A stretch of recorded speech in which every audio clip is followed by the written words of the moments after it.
Baik, selamat datang di video kami untuk Bapak Suar, selaku dosen pengampu mata kuliah pemrograman berorientasi objek, sekaligus teman-teman yang mungkin menonton video progres kami.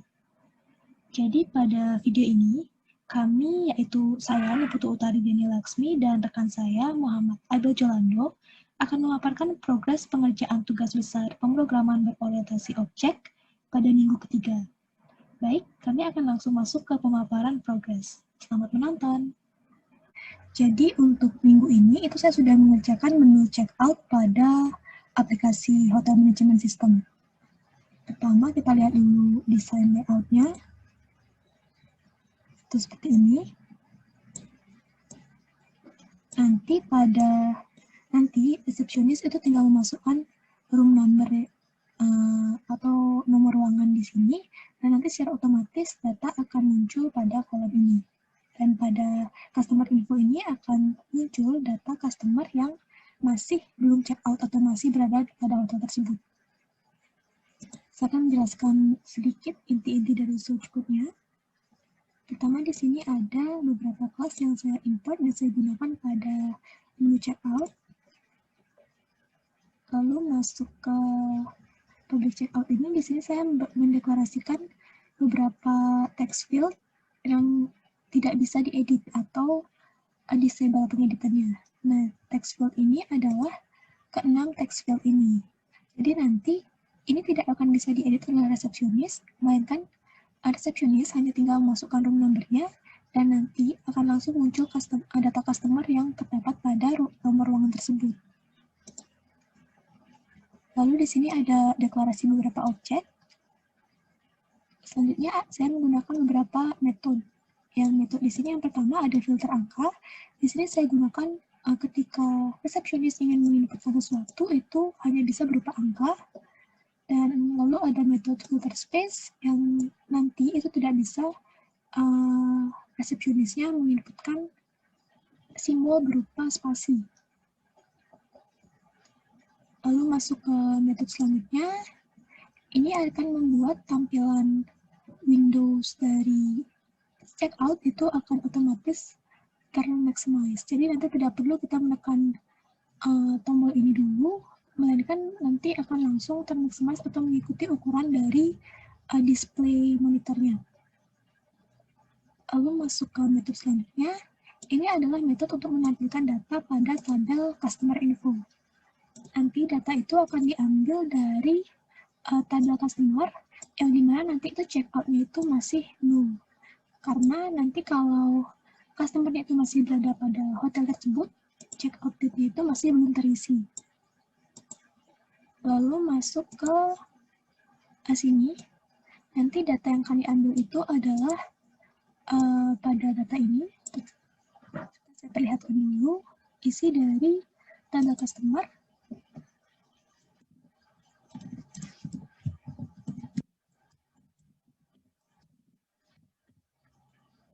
Ada ini ID proof, full name, address, phone number, nationality, gender, ID, room number, bed type, room type, smoking type, price per day, dan check-in date. Dan nanti 3 terbawah price per day, mohon maaf, ini adalah tabel yang salah, ini tabel yang lama.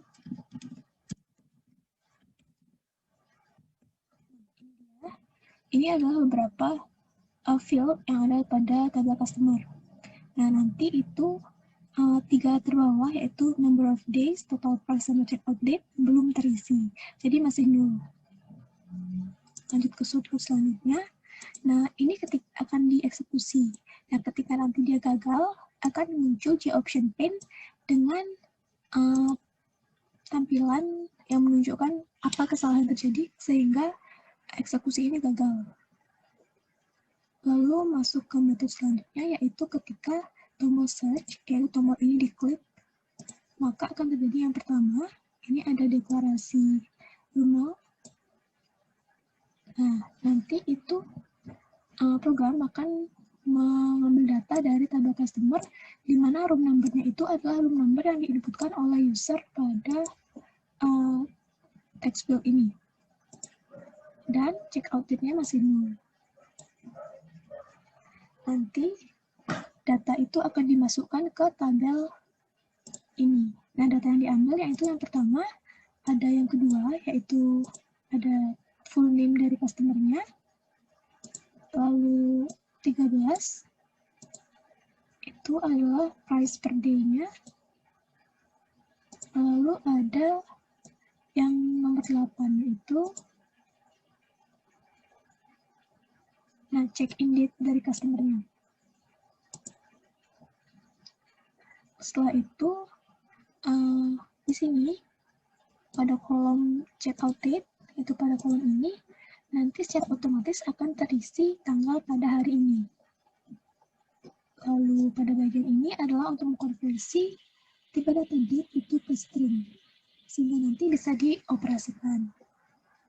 Nah, pada bagian ini, itu adalah menghitung berapa lama sih customer-nya tinggal pada hotel tersebut dengan cara mengurangi date after, yaitu date check-out-nya dia, dan date before, yaitu tanggal check-in-nya. Nah, nanti ketika tanggal hasilnya itu 0, akan dihitung 1. Jadi, ketika dia check-out dan check-in pada hari yang sama, itu akan dihitung menjadi 1 hari. Nah, nanti akan ditampilkan pada GText field 6, yaitu pada bagian ini. Nah, ketika ini gagal nanti atau room number-nya itu salah, akan muncul no room detected.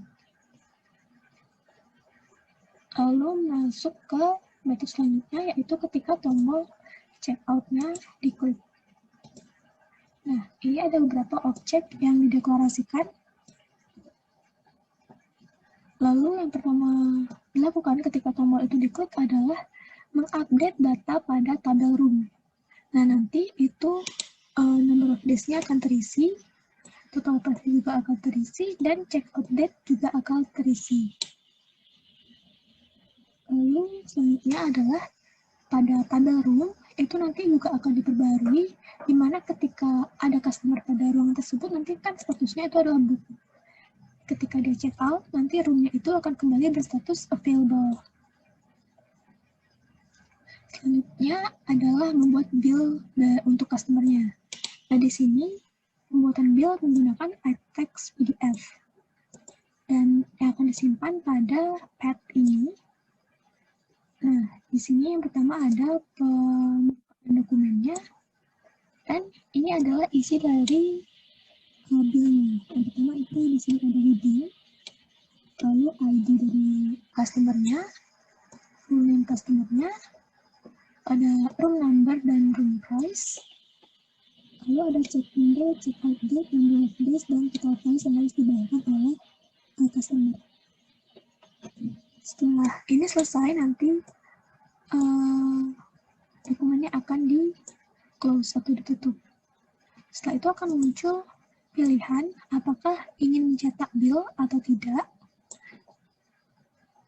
Nah, ini adalah eksekusinya ketika user memilih yes atau no. Setelah itu nanti checkout date ini akan kembali di-set seperti sebelum mengisi data atau menjadi new lagi. Nah, untuk GText field 7 ini, member ini, saya menerapkan beberapa filter yang menggunakan metode yang sudah saya buat tadi, yaitu filter angka dan filter space. Jadi nanti user tidak akan bisa, resepsionis tidak akan bisa menginputkan huruf atau simbol dan juga space atau spasi.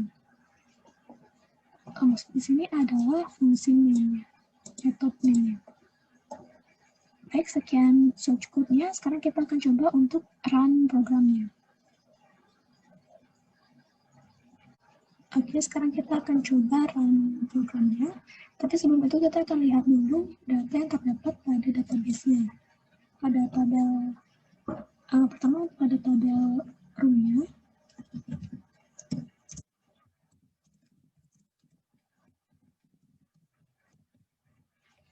Nah, untuk ruangan atau kamar yang sudah diisi itu sudah ada tulisan book. Sedangkan yang masih tersedia itu isi room statusnya adalah available. Lalu kita akan lihat tabel customer-nya.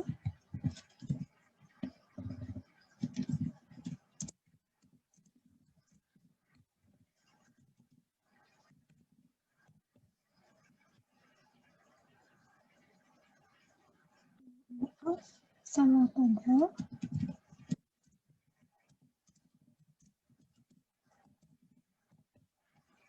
Ini adalah tabel customer yang benar. Untuk yang pertama, itu adalah customer yang sudah check out. Jadi, number of days, total price, dan check out date-nya itu sudah terisi.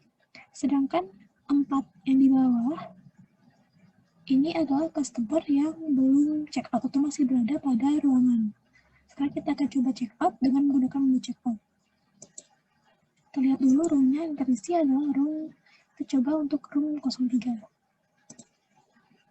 Kita run programnya.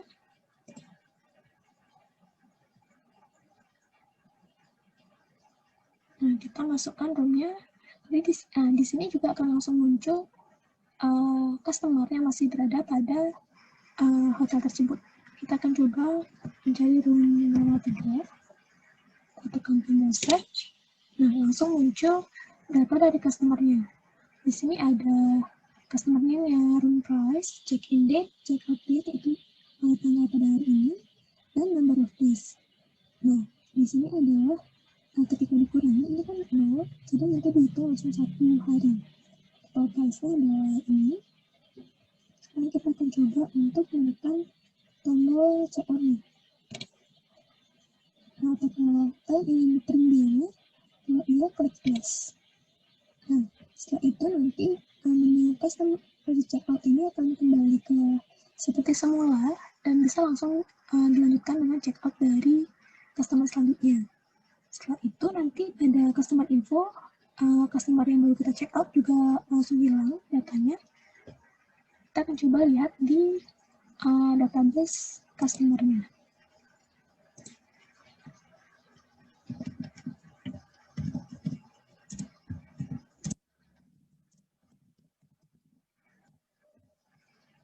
Baru kita check out tadi itu adalah dengan ID 2, number of days, total price, dan check out date-nya langsung terisi. Dan room-nya adalah 03, sekarang kita lihat table room-nya.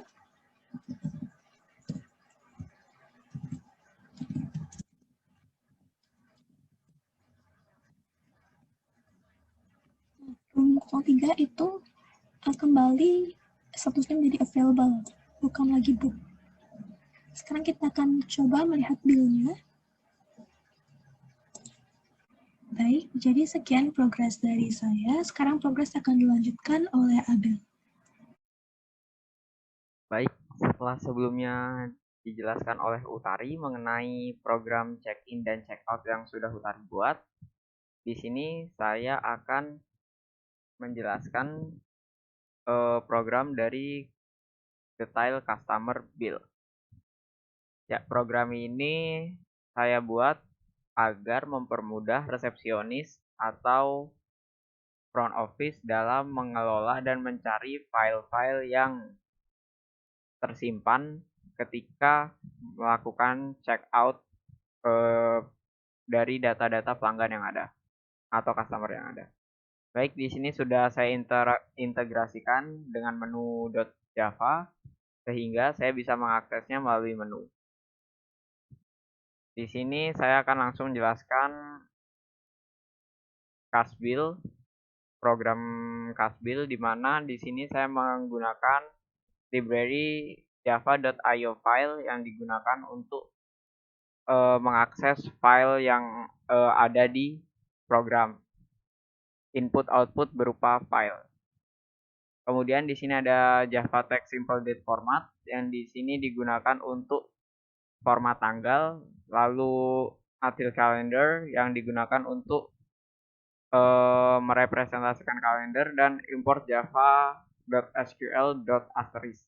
Di sini saya menggunakan seluruh library Java dan di sini saya juga mengimport project.asterisk yang artinya saya menggunakan seluruh kelas yang ada di project. Saya import ke dalam Kasbil. Kemudian ada java.awt.color. di sini ini digunakan untuk pemberian warna-warna pada border atau yang lainnya. Karena di sini java.ret.color itu menampung warna-warna yang dapat kita gunakan. Kayak menampung red, green, blue atau format RGB. Dan di sini ada library event.key-event yang saya gunakan untuk mengimpor ketikan dari user. Key.event yang artinya dia menerima inputan dari keyboard atau ketika ada event berlangsung yang berasal dari keyboard. Lalu ada Java Swing Border Factory yang di sini digunakan untuk mengimpor jenis-jenis dari border seperti matte atau exfil border atau border yang lainnya. Lalu di sini ada G-Option Pane. Seperti yang sebelumnya kita ketahui, G-Option Pane itu digunakan untuk menampilkan notifikasi-notifikasi yang interaktif untuk user. Lalu ada border untuk membuat garis bordernya. Lalu ada Java Swing Table Default Table Model dan Java Swing Table Table Model. Baik, di sini ada public class build, kemudian ada public class build yang berisi simple date format, dan di sini saya menginstansiasi simple date format dengan formatnya adalah day, lalu month, lalu tahunnya.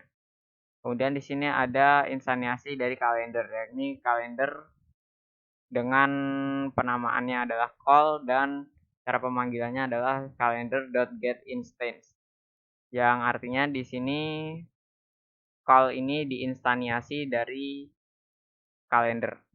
Kemudian ada search checkout. Search checkout sendiri merupakan sebuah text field yang kita gunakan untuk mencari tanggal logout dari user atau dari customer.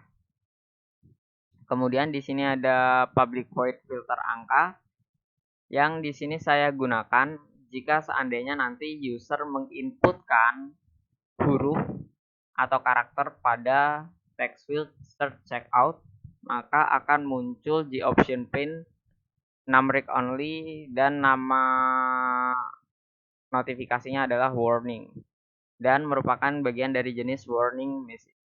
Lalu ada filter space. Jadi ketika user menginputkan space pada keyboard melalui keyboard, maka akan muncul warning seperti itu. Baik, selanjutnya kita akan masuk ke main program. Di sini ada form component shown yang kita gunakan untuk menampilkan tampilan dari database yang ditampilkan dari database melalui sebuah tabel, di mana kita menggunakan result set. Sintaksnya adalah select from customer where checkout is not null. Jadi kita akan menampilkan semua data dari tabel customer di mana kondisinya adalah kolom checkout nilainya tidak null, alias dia sudah melakukan checkout. Kalau belum melakukan checkout kan null. Jadi kalau belum melakukan checkout dia tidak ada di sini. Lalu ada default tabel model dengan instansiasi model yang menampilkan JTable 1. JTable 1 itu adalah ini yang dimana dia merupakan wadah untuk menampilkan database nantinya. Tampilan dari dia itu berfungsi untuk menampilkan sintaks select dari tabel customer. Kemudian di sini ada sebuah loop di mana kita akan menginputkannya jika atau selama result setnya itu terus berlanjut. Yang artinya selama ada user yang selama ada customer yang logout, maka model alias tabel ini akan menambahkan nilai dengan ditambahkan pada rs.getString 1, 2, 3 hingga ke rs.getString 15. Kenapa 15? Karena di sini terdapat 15 kolom. Jadi rs.getString itu adalah proses untuk menginputkan data yang berasal dari database ke dalam sebuah kolom yang ada pada tabel. Nah, 1, 2, 3, 4 ini merupakan indeks. Indeksnya itu dihitung dari database yang kita miliki beserta urutan kolomnya ini. Jadi saya merekomendasikan jika semisal membuat program, kita harus mensinkronisasi urutan tabel yang ada pada database serta urutan tabel yang ada pada program seperti ini. Kemudian, jika seandainya koneksi pada database gagal, maka akan muncul catch exception handling yang dimana exception yang muncul ini merupakan atau default, yang artinya exception yang muncul itu biasanya berasal dari si database, entah itu berupa koneksi gagal atau kesalahan sintaks, itu bisa muncul dari sini. Lalu kemudian sini ada sintaks JLabel 2 mouse click, di mana JLabel 2 ini merupakan tombol search. Saya lupa mengganti namanya. Nah, fungsi dari mouse click ini adalah untuk mencari data berdasarkan tanggal yang diinputkan user pada search checkout atau pada kolom search-nya. Nah, di sini itu akan terjadi proses penyeleksian kondisi serta perulangan, di mana yang diseleksi kondisinya adalah jika ada file baru yang lokasinya berada di D dan namanya itu adalah ID, ID-nya itu ada di sini. ID itu adalah value atau indeks dari model.getValue at index, 0 to string, yang artinya di sini dia akan ada proses parsing dari nomor ID yang ada di sini. Jadi penamaan filenya itu berdasarkan ID user atau ID customer yang melakukan logout. Jadi ketika file itu ada, akan terjadi proses eksekusi sintaks, di mana file protokol handler itu akan langsung membuka file PDF yang sudah digenerate oleh aplikasi. Namun, jika file tersebut tidak tersedia, maka sintaksnya adalah file does not exist. Kemudian, jika terjadi kegagalan jaringan, yang muncul adalah exception A. Kemudian di sini ada back button mouse click, yang dimana di sini saya koneksikan dengan menu. Jika dipencet, maka akan kembali ke menu. Baik, di sini sudah tidak ada sintaks yang perlu saya jelaskan lagi karena di sebelum-sebelumnya sudah ada, yaitu berupa back button mouse, enter, dan exit. Oh, di sini ada search checkout key type. Di sini merupakan sebuah event yang berasal dari key event yang ada di library di atas tadi. Nah, di sini saya memasukkan dua buah variabel, yaitu filter angka EVT dan filter space EVT, yang artinya kita tidak akan bisa menginputkan spasi maupun huruf. Oke, saya akan langsung masuk ke proses eksekusi programnya. Saya akan mulai dari menu.java, shift F6. Baik, di sini sudah terpampang jelas menu dari aplikasi, dan saya akan masuk ke checkout terlebih dahulu.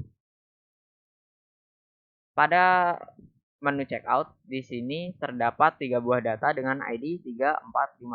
Atas nama Agung Santosa dan lahir Sang Surya Negara Wangsa Utama, lalu ada Dara Puspita Tantia Kinasi.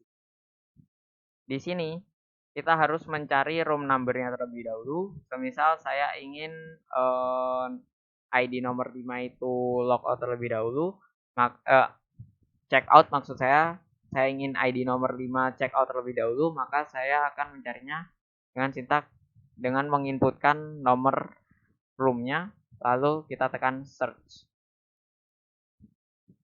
Nah, kalau tidak ada roomnya, di sini kan room yang tersedia itu hanya 1013, 1008, dan 1009. Maka akan muncul di option pane no room detected karena roomnya tidak tersedia. Baik, jika seandainya saya masukkan room number dari ID 5, yakni 1009, dan kita search, maka akan muncul namanya, harga kamarnya, tanggal dia check-in, lalu lama dia menginap, tanggal dia check out, lalu ada total price atau total biayanya. Nah, setelahnya baru kita tekan check out, dan ya di sini filenya langsung terbuka seperti yang sudah dijelaskan Utari tadi. Nah, di sini sudah terlihat bahwa ada billing dengan ID nomor 5 atas nama Dara Puspita Tantiakinasi dengan room number 1009, dan harga kamarnya itu sudah diakumulasikan dengan lama hari dia menginap, yakni 15 hari. Yakni totalnya adalah 9 juta rupiah. Oke, kita close terlebih dahulu file PDF-nya, dan di sini sudah tidak ada ID nomor 5. Saatnya kita kembali. Nah, ketika kita kembali, kita akan masuk ke customer bill. Nah, di sini sudah terlihat bahwa si Dara Puspita itu sudah masuk ke dalam customer bill. Nah, di customer bill ini dia itu hanya memuat nama-nama yang telah check out dari hotel atau telah melakukan proses check out. Di sini sudah terlihat Dara Puspita sudah ada namanya, dan kita tinggal menekan saja karena di sini saya membuat event klik mouse pada tabel. Jadi, ketika si resepsionis menekan tabelnya, tabel di bagian customer yang ingin dicek, itu dia akan langsung menampilkan file billingnya, sehingga ini akan mempermudah proses pencarian maupun proses pengecekan bill. Baik, kita akan menguji coba kolom check out date. Di sini saya memasukkan huruf H. Nah, di sini ketika kita masukkan huruf H, maka akan muncul exception numeric only. Ketika kita menginputkan spasi, no spacing. Kemudian di sini saya akan menginputkan tanggal mereka check out. Check out date-nya, baik, saya akan memperluas kolomnya terlebih dahulu. Di sini sudah terlihat dia dari tanggal 1. Ketika saya mencari berdasarkan tanggal dia check out 02 06 2021, maka yang muncul hanya Dara Puspita. Nah, seperti yang terlihat di sini yang muncul hanya Dara Puspita saja. Tetapi ketika saya ubah menjadi 01 06 2021, maka akan muncul 2 nama yang sudah check out sebelumnya. Seperti itu. Ketika dipencet nomor 1, maka yang muncul adalah file nomor 1. Nah, sekian reporting progress dari program kami, dan program kami ini sudah mencapai tahap akhir yang dimana statusnya sudah selesai. Dan akhir kata saya ucapkan terima kasih kepada Bapak Suarwibawa atas bimbingan dan motivasinya sehingga kami bisa menyelesaikan program ini dengan baik. Akhir kata, wassalamualaikum warahmatullahi wabarakatuh.